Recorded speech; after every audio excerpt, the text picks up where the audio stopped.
जय हिंद एवरीवन, स्वागत है आपका वीनेशन ट्रिपल वन के एक नए एपिसोड में, जहां आपके लिए लेकर आते हैं इंडियन डिफेंस के प्रमुख अपडेट्स को सबसे पहले। तो चैनल को सब्सक्राइब करना मत भूलिएगा। आज के अपने अपडेट की शुरुआत करने वाले हैं जनरल इलेक्ट्रिक को लेकर आई एक बड़ी अपडेट से। आप सबको पता है कि भारत और अमेरिका के बीच में जो F414 इंजन है, इसको लेकर के बातचीत चल रही है। और हाल ही में रक्षा मंत्री श्री राजनाथ सिंह जी अमेरिकी दौरे पर हैं, जहां पर उन्होंने अपने अमेरिकन काउंटर पार्ट से इस विषय पर बात करी है, जहां पर भारत ने अपनी चिंताओं को व्यक्त किया है और अमेरिका को ये समझाने का प्रयास किया है कि ये जो जेट इंजन टेक्नोलॉजी है भारत के लिए फिलहाल कितने इंपॉर्टेंट है। और अमेरिका को ये सुझाव भी दिया गया है कि आप इस डील को अतिशीघ्र आगे बढ़ाएं। तो ये सारी बातें चल ही रही थी कि इस प्रोग्राम को लेकर के एक नई रिपोर्ट सामने आती है, जहां पर बताया जाता है कि एक बड़ा डेवलपमेंट हमें इस प्रोग्राम में देखने को मिला है।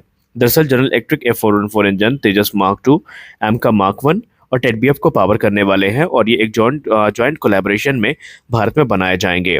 अब जनरल इलेक्ट्रिक, जो कि अमेरिकी कंपनी है, इसने को प्रोडक्शन डील को लेकर के जो एस्टिमेट कॉस्ट है ये सामने रखी है F414 इंजन की।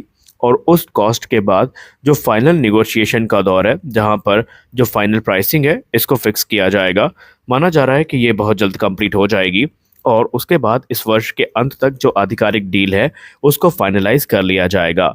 और जनरल इलेक्ट्रिक ने भारत को यह आश्वासन दिया है कि वो हिंदुस्तान एरोनॉटिक्स लिमिटेड के साथ मिलकर के अगले 3 वर्षों में जो पहला लोकली मैन्युफैक्चर्ड इंजन है ये भारत को हैंड ओवर वो लोग कर देंगे। तो ये आश्वासन भी भारत को मिला है। आपको बता दें कि जो को प्रोडक्शन अरेंजमेंट है इसमें हमें 80% ट्रांसफर ऑफ टेक्नोलॉजी देखने को मिलने वाली है, जो कि भारत की डोमेस्टिक मैन्युफैक्चरिंग कैपेबिलिटी को काफ़ी बूस्ट प्रदान करेगी और भारत का जो डिफेंस सेक्टर है उसे भी एक बहुत बड़ा बूस्ट मिलेगा। हालांकि आपको बता दें कि इस निगोशिएशन में एक खास चीज़ को ऐड की गई है जो कि काफ़ी ज़रूरी है, क्योंकि हम सब जानते हैं कि जब से जनरल इलेक्ट्रिक के साथ इंजन निर्माण की बात सामने आई है तो एक टर्म हमें काफ़ी सुनने को मिला, वो था इंटेलेक्चुअल प्रॉपर्टी राइट्स और एक्सपोर्ट राइट्स का, जिसको लेकर ये कहा गया कि ये जो बेसिकली राइट है ये अमेरिका अपने पास रखेगा, भारत को इंटेलेक्चुअल प्रॉपर्टी राइट्स नहीं मिलेंगे।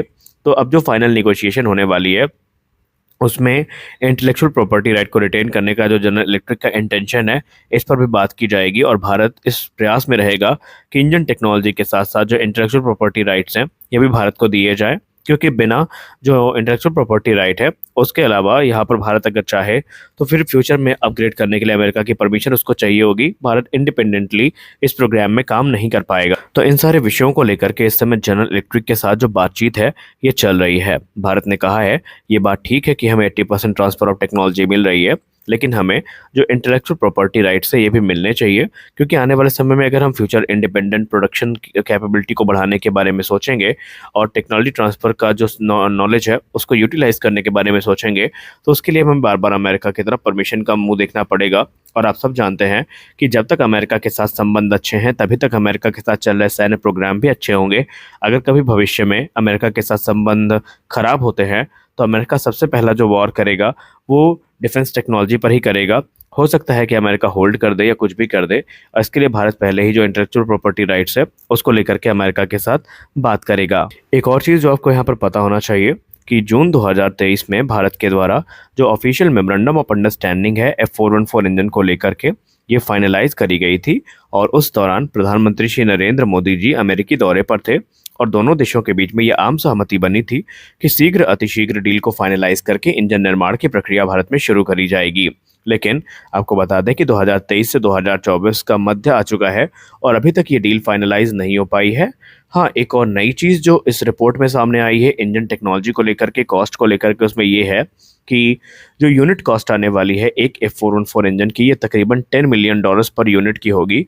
और इस हाई कॉस्ट के पीछे की वजह ये है कि अमेरिका एडवांस टेक्नोलॉजी और मैन्युफैक्चरिंग प्रोसेस जो है वो भारत में शेयर करेगा, जहां पर state of the art fighter jet engine का निर्माण किया जाना है। आपको बता दें कि ऑलरेडी भारत में इस कार्य को लेकर प्रगति देखी गई है। For example, Hindustan aeronautics limited के द्वारा हाल ही में ये कंफर्म कर दिया गया था कि वो इस समय जो इंजन मैन्युफैक्चरिंग प्लांट है उसको बना रहे हैं, और उनका कहना है कि ये जो इंजन मैन्युफैक्चरिंग प्लांट है या फैक्ट्री आप कह सकते हैं, ये 2 वर्षों में तैयार हो जाएगी, जहां पर इंडिजिनस जो इंजन्स हैं इनका निर्माण किया जाएगा। और इसके लिए एचएएल ने अपने एंड पे जो तैयारियां हैं उनको शुरू भी कर दिया है। एचएएल का कहना है कि उनकी टीम इसको लेकर के काफ़ी उत्साहित और कॉन्फिडेंट है कि वो तय किए गए समय पर जो इंजन है उनको डिलीवर करने की योग्यता को प्राप्त कर चुके हैं।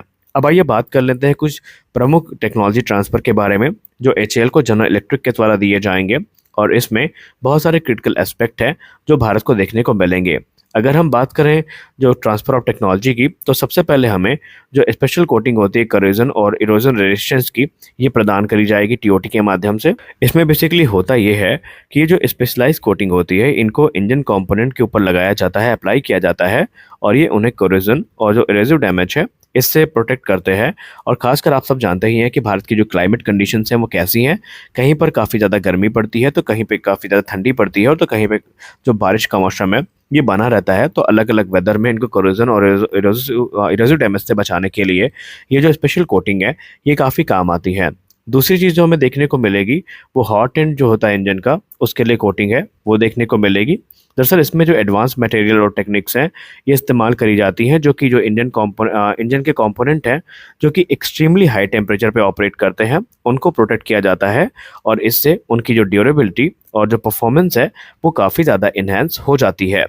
अगली टेक्नोलॉजी जो भारत के साथ शेयर की जाएगी वो होगा सिंगल क्रिस्टल ब्लेड और लेज़र ड्रिलिंग टेक्नोलॉजी। दरअसल अगर हम सिंगल क्रिस्टल टर्बाइन ब्लेड्स की बात करें तो इनकी मैन्युफैक्चरिंग काफ़ी क्रिटिकल होती है। इसमें जो इंजन की एफिशिएंसी और रिलायबिलिटी है उसके लिए काफ़ी ज़रूरी होती है, और ये टेक्नोलॉजी भी एचएएल को ट्रांसफ़र करी जाएगी।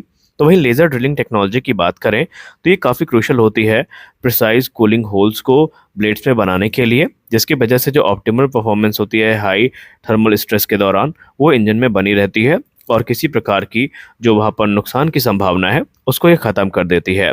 इसके अलावा यहाँ पर जो fabrication of powder metallurgy disc है ये भी हमें देखने को मिलने वाली है।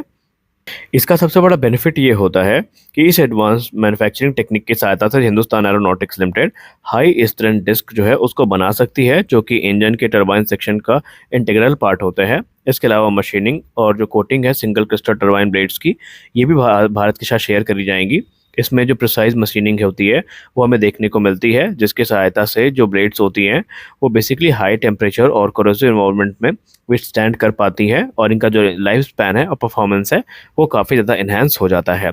तो ये सारी कुछ क्रिटिकल टेक्नोलॉजीज़ हैं जो अमेरिका भारत के साथ शेयर करेगा। फिलहाल भारत का प्रोग्राम तो यही है कि अतिशीघ्र जो डील है इसको फाइनलाइज किया जाए, ताकि कम से कम समय में जो इंजन मैन्युफैक्चरिंग है ये भारत में शुरू की जा सके। क्योंकि आप सबको पता है कि कहीं ना कहीं इंजन की जो टाइमलाइन है ये तेजस मार्क 2 की टाइमलाइन को अफेक्ट ज़रूर करेगी, क्योंकि हम सब यहाँ पर तभी अपने तेजस मार्क 2 को बड़ी संख्या में बना पाएंगे जब हमारे पास उनके इंजन उपलब्ध होंगे।